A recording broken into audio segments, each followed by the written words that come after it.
BIS Commodities, just taking a look at the week in preview. Let's start by taking a look where we closed for the week, and I'll start out in corn.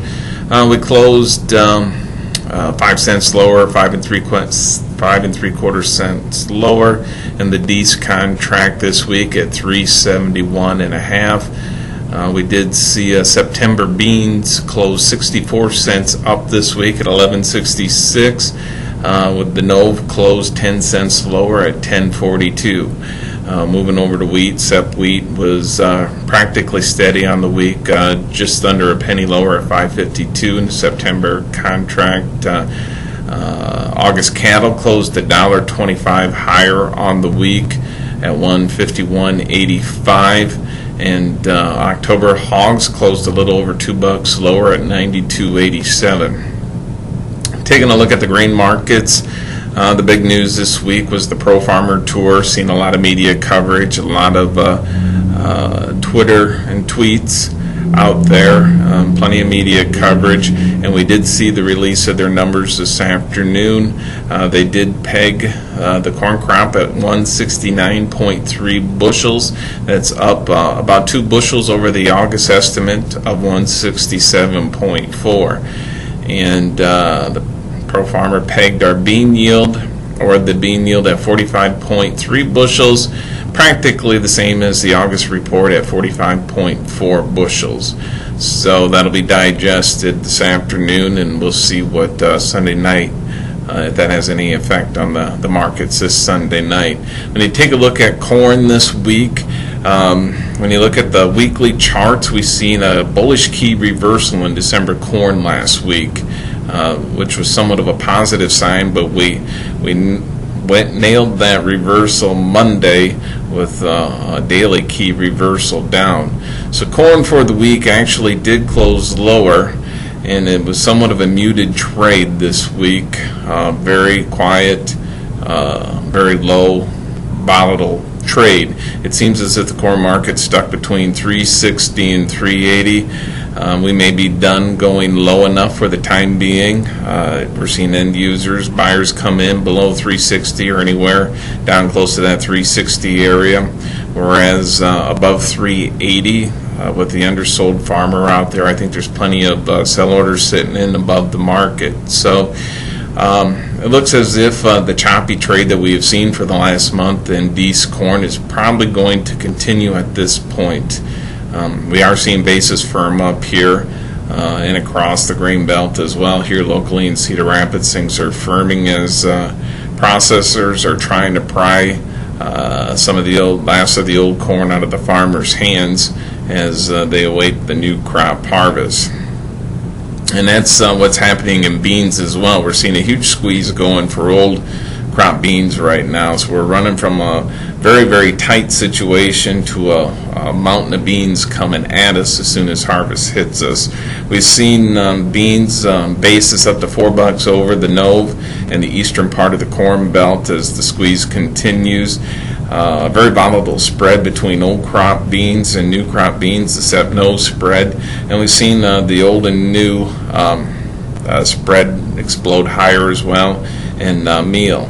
So I'm looking for probably a very volatile spread for beans and meal between old and new next week. Once the processors get what they need covered, as quickly and hard as this thing has run up, look for it to collapse just as quick. Something to keep an eye on next week. So as the old beans continue to explode higher, a basis firms things up. November beans, new crop beans continue to push lower. The November bean chart looks ugly. We did put in new lows this week. We did close lower on the week.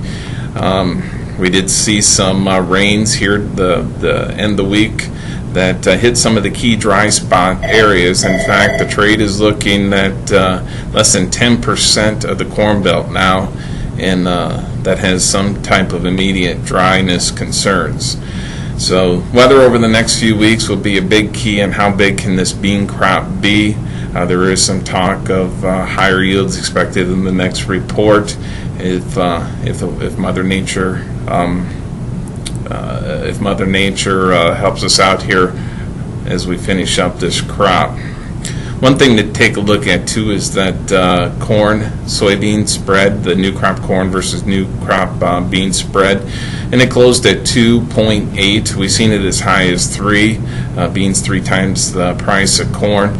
If history or the normal ratio comes back to 2.5, 2.6 area, and if corn stays at 370, if corn stays at that 270 area, or 370 area, one would think you could drop $1 out of November beans if a normal ratio would come into play. Something to keep an eye on. Crop ratings will be probably the main driver at the beginning of next week, along with weather. The trade's expecting a fairly steady ratings to come from the USDA. Taking a look at the livestock markets, we've seen August futures trade and inside trade, no weekly new highs or no weekly new lows. Fairly quiet compared to the previous weeks. Boxes continued to grind lower. We've seen the weaker cash trade this week. Not a whole lot of news out there. We did get a cattle on feed report released this afternoon. The trade was looking for 97.5%. Of a year ago, came in at 98%, pretty much in line with the trade was expecting. Placements were at 93%. That is a little bit higher than what the trade's guess was at 91%. And marketings came in at 91%, about 1% lower than what the trade was thinking. So all in all, really not a market mover in the cattle on feed report. It did come in. It would be considered maybe slightly bearish compared to what our estimates or our average guess was going into the report. Hogs continue to grind lower.